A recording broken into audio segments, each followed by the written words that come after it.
राजस्थान के अंदर सबसे ज़्यादा वोट सीट बनी हुई है बाड़मेर जैसलमेर लोकसभा सीट पर, सभी की नजरें है वो टिकी हुई है इस सीट पर। आज हम बात करेंगे, एक सर्वे आया हमारे सामने, तीनों उम्मीदवारों को कितने कितने वोट मिल रहे हैं। बीजेपी के प्रत्याशी कैलाश चौधरी हो, कांग्रेस के प्रत्याशी उम्मीदवार बेनीवाल हो, निर्दलीय प्रत्याशी रविंद्र। सबसे पहले बात करते हैं जैसलमेर से, तो बीजेपी के प्रत्याशी कैलाश चौधरी को 24,000 वोट मिलते नजर आ रहे हैं।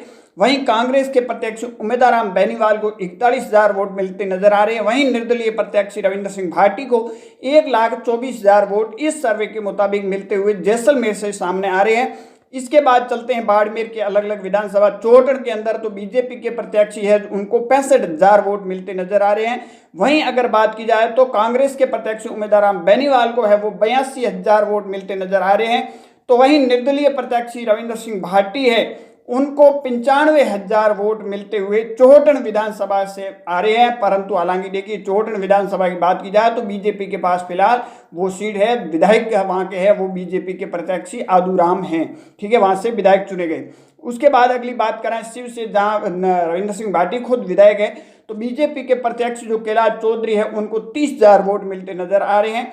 तो वहीं अगर बात की जाए कांग्रेस के प्रत्याशी उम्मीदवार बेनीवाल की बात की जाए तो 75,000 वोट, अच्छा एक नंबर लेके खड़े हो रहे हैं। तो वहीं निर्दलीय प्रत्याशी रविंद्र सिंह भाटी की बात की जाए तो 1,30,000 वोट मिलते हुए नजर आ रहे हैं रविंद्र सिंह भाटी की, क्योंकि यहाँ से रविंद्र सिंह भाटी खुद है वो विधायक भी मौजूदा है और यहाँ लोकसभा क्षेत्र बाड़मेर जैसलमेर से चुनाव भी। तो यहाँ 1,30,000 एक रविंद्र सिंह भाटी के लिए बड़ा नंबर कहीं ना कहीं यहाँ दिखाई दे रहा है। उसके बाद चलते हैं पचपदरा के अंदर, तो बीजेपी के प्रत्याशी कैलाश चौधरी को 44,000 वोट मिल रहे हैं। वहीं कांग्रेस के प्रत्याशी उम्मीदवार बेनीवाल की बात की जाए तो 62,000 वोट कांग्रेस के प्रत्याशी उम्मीदवार बेनीवाल को मिल रहे हैं। तो वहीं निर्दलीय प्रत्याशी रविंद्र सिंह भाटी को 95,000 वोट मिल रहे। अब इन्हें जैसलमेर और अगर बात की जाए चौहटन और शिव और पचपदरा, इन सभी जगह पर फिलहाल की जो इस सर्वे के मुताबिक रविंद्र सिंह भाटी है वो आगे नजर आ रहे हैं। और पचपदरा कहे तो कहीं कहीं कैलाश चौधरी का गढ़ भी माना जाता, परंतु कैलाश चौधरी यहाँ तीसरे नंबर पर इस सर्वे में।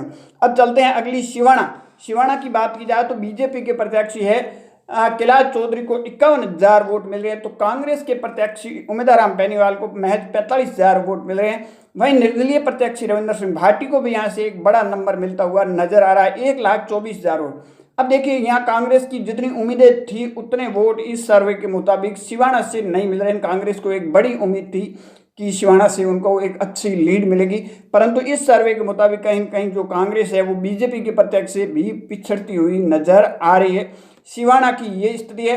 अब करते हैं अगली विधानसभा की बात, तो अगली विधानसभा है गुड़ा मालानी, जहाँ से के विश्नोई खुद मंत्री भी है। और यहाँ से अगर बात की जाए गुड़ा मालानी से, तो बीजेपी के प्रत्याशी को 47,000 वोट मिल रहे हैं। वहीं कांग्रेस के प्रत्याशी उम्मीदवार बेनीवाल की बात की जाए तो 90,000 वोट मिलते नजर आ रहे हैं।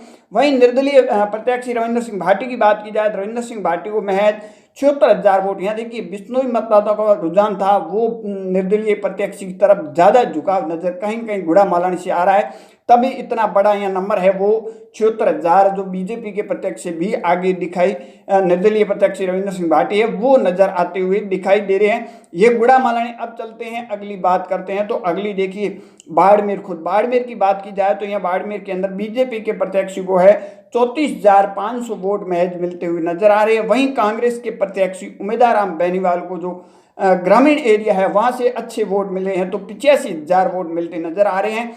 तो वहीं निर्दलीय प्रत्याशी रविंद्र सिंह भाटी को शहरी और प्लस ग्रामीण के अंदर अच्छा एक मार्जिन देखने को मिल रहा है, तो 95 मतलब 95,500 वोट मिलते हुए नजर आ रहे हैं इस सर्वे के मुताबिक। यहाँ से अगर देखा जाए रविंद्र सिंह भाटी कहीं कहीं इस सर्वे के मुताबिक आगे दिखाई दे रहे। अब चलते हैं अगली विधानसभा है जो सबसे महत्वपूर्ण है, वो है बायतू, जहाँ कांग्रेस का गढ़ है। परंतु यहाँ देखिए, बीजेपी की बात करें कैलाश चौधरी को महज 35,000 वोट मिलते नजर आ रहे हैं। वहीं कांग्रेस के प्रत्याशी उम्मीदवार बेनीवाल को एक तरफा वोट मिलते कहीं कहीं नजर आ रहे, 1,15,000 वोट मिल रहे हैं। तो वहीं अगर निर्दलीय बात करें रविंद्र सिंह भाटी को, तो रविंद्र सिंह भाटी के लिए यहाँ एक बड़ा नंबर है 50,000। बायतू जैसी विधानसभा के अंदर अगर मिल रही है 50,000 वोट मिल रहे हैं, तो रविंद्र सिंह भाटी के लिए ये बहुत बड़ा, क्योंकि ये बायतू अगर बात की जाए तो कांग्रेस का गढ़ माना जाता है। और कांग्रेस ही यहाँ अधिक वोट, अगर देखा जाए विधानसभा में भी हरीश चौधरी है वो जीते थे, परंतु कम मार्जिन थे, परंतु जीते थे। तो ये गढ़ था कहीं कहीं, तो यहाँ भी अच्छा एक नंबर मिल रहा है। अब इनकी टोटल बात की जाए तो टोटल में देखिए बीजेपी के प्रत्याशी कैलाश चौधरी को मिल रहे हैं 3,30,000 वोट, तो वहीं कांग्रेस के उम्मीदवार को मिल रहे हैं 5,95,000, वहीं निर्दलीय प्रत्याशी को 7,99,000। इस सर्वे के मुताबिक, ये सर्वे हमारा नहीं है, ना हम सर्वे करते हैं, जो सर्वे आया है उसको हम तक पहुंचा, आप तक पहुंचाया हमने, परंतु जो इसका 4 तारीख को जो परिणाम आएंगे वो ही इसके जो मायने होंगे, क्या करवट लेते हैं, किसके पक्ष में परिणाम जाते हैं, स्पष्ट स्थिति है वो उसी दिन होगी। ये तो केवल सर्वे में था, अनुमान लोगों का अलग अलग है, जो सर्वे हमारे हाथ लगा वो हमने आप तक पहुंचाने की कोशिश की। बाकी जो परिस्थिति है वो 4 तारीख की क्लियर हो जाएगी कि आखिर चुनाव कौन जीत रहा है, उसी दिन शाम को फाइनल